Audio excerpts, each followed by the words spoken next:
Guys, magandang hapon. Ngayon po ay araw ng Biyernes, January 5. Ngayon, live po tayo muli ngayon dahil bumili tayo ng isang items sa Facebook. Nakita natin sa Facebook na napakaganda yung products, lalo na sa gabi. Ito po ang flashlight. Kung kayo po ay katulad ko na mahilig bumibili ng mga items or products dyan sa mga Facebook ads, napapanood nyo po ito, yung napakagandang klase ng flashlight. Ano po, kaya po nainganyo ako, nabili ako ng flashlight na iyon dahil talaga naman na nakakaakit at nakakagiliw gamitin, lalong na sa gabi, no? Kaya lang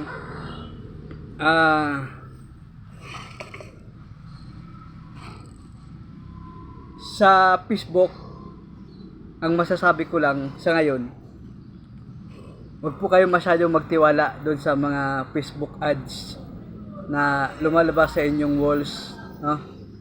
Bakit? Sapagkat hindi po totoo lahat ng mga products na binibenta doon sa inyong Facebook ads.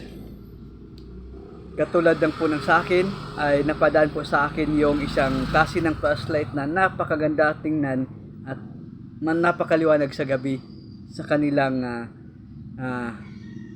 product lives at ads ng kanilang products.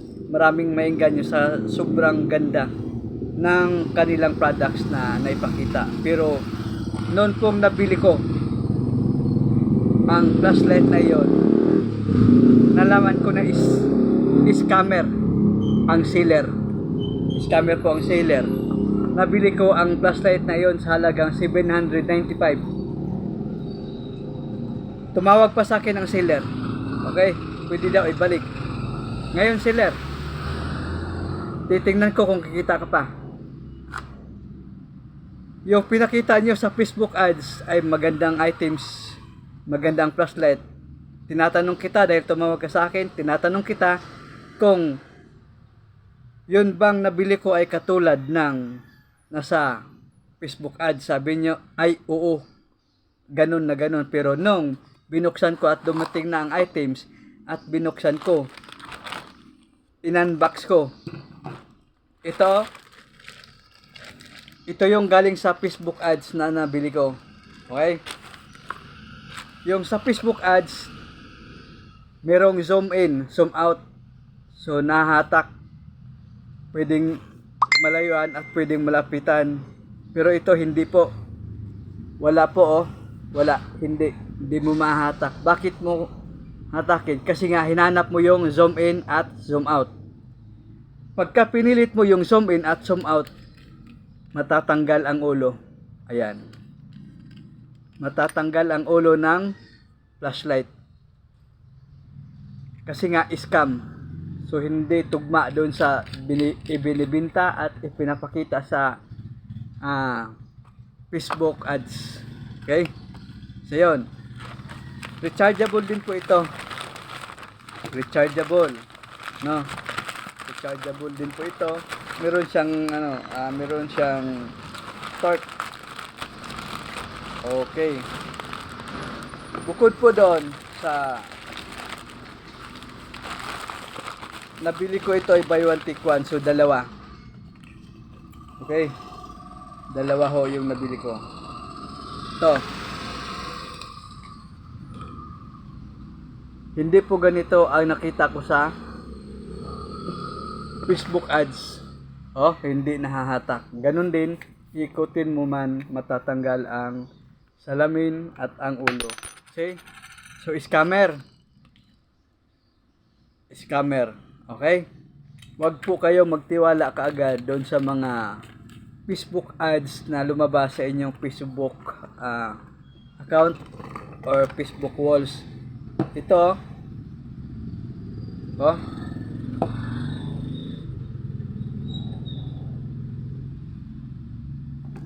tsaka ito natatanggal, scammer, natatanggal. Di ba? Natatanggal ang kanyang button. Natatanggal.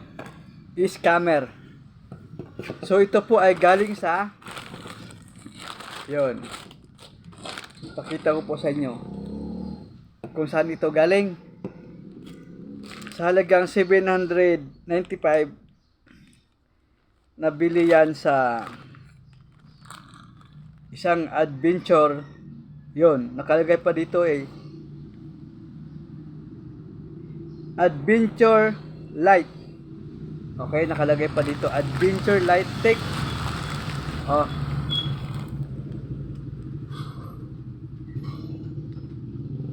Adventure Light Tech. Doon siya galing daw, di umano, no?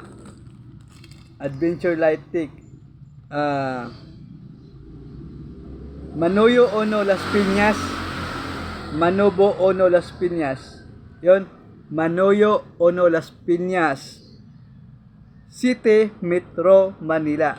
So mga pinanggalingan ng scammer ay Manoyo Ono Las Piñas City, Manila. Mga pinanggalingan ng scammer. Okay? Oh. Manoyo Ono. Dahil in-scam mo ako, ilalabas ko ito sa YouTube. See? In-scam mo ako. Seller. What the fuck? Bukod sa flashlight, pinadalhan tayo ng freebies. Napakabait talaga ni seller. Ang ipinadala, tinanggal pa yung pangalan para hindi halata. Tinanggal nila oh. Pero nakalagay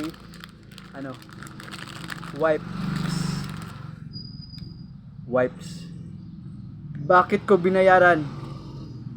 Binayaran ko para mailabas ko yan sa YouTube at Facebook na ito yung binili ko na flashlight sa isang Facebook ads na pumasok sa wall ko.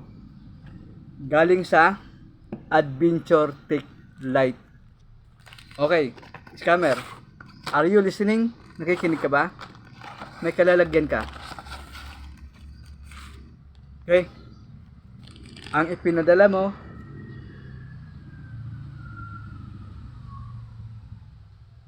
makukuha lang sa halagang 100 mahigit. Dinalawa mo. Kunyari buy one take one, dinalawa mo pa. At pagkatapos ay sinamahan mo pa ng wipes. Tinanggal mo pa ang pangalan ng wipes. Hello seller.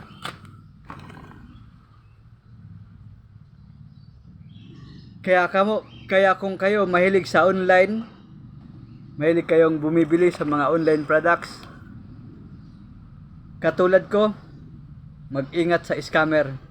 Tandaan nyo kung saan galing ang products na ito.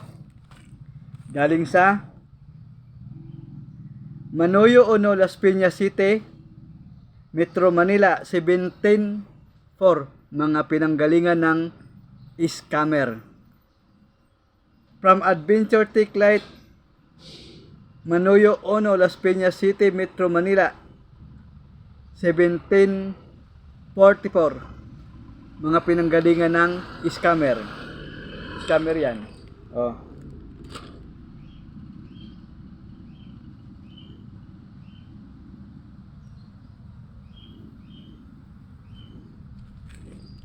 Scammer.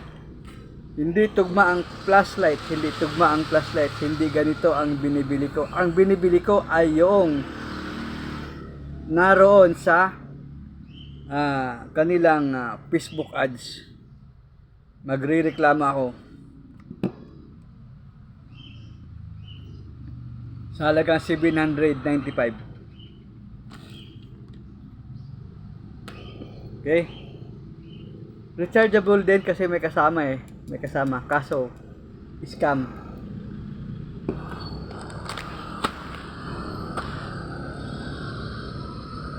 Okay. Tama ang hinala ng rider. Huwag ko daw buksan. Pero binuksan ko at binayaran para mailagay ko sa YouTube at mabigyan ng babala ang sinuman na bibili sa online advertisement. Maganda ang advertisement, ang seller pangit.